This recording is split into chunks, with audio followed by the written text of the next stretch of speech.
बात करते हैं वियतनाम की, जो सालों तक सस्ते चावल के बड़े निर्यातक के रूप में जाना जाता था, लेकिन अब गुणवत्ता और प्रीमियम ब्रांड्स पर फोकस कर रहा है। 2025 में वियतनाम ने 7.85 मिलियन टन चावल का निर्यात किया। यह 2024 की तुलना में 12.7% कम है।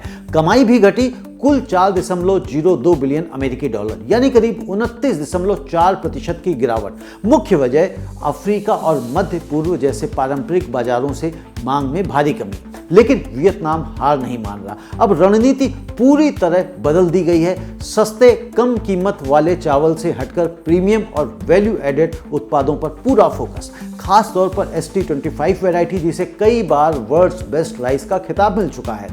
वियतनाम जिन नए बाजारों को टारगेट कर रहा है वो है यूरोपीय संघ, अमेरिका, जापान और चीन, जहां जापोनिका राइस और हाई क्वालिटी चावल की मांग तेजी से बढ़ रही है। साफ है, वियतनाम गुणवत्ता की राह पर है।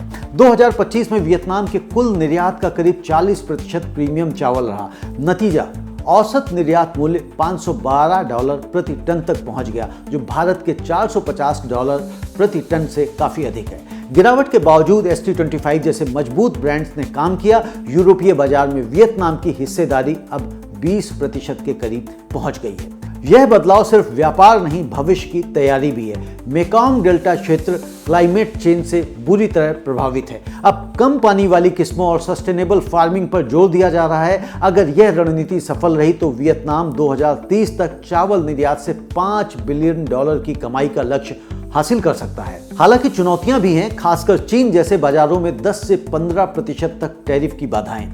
दर्शकों, वियतनाम का यह कदम भारत के लिए भी एक बड़ा सबक है। अगर हम बासमती और अन्य सुगंधित चावलों पर इसी तरह फोकस बढ़ाएं तो वैश्विक प्रीमियम सेगमेंट में भारत की स्थिति और मजबूत हो सकती है।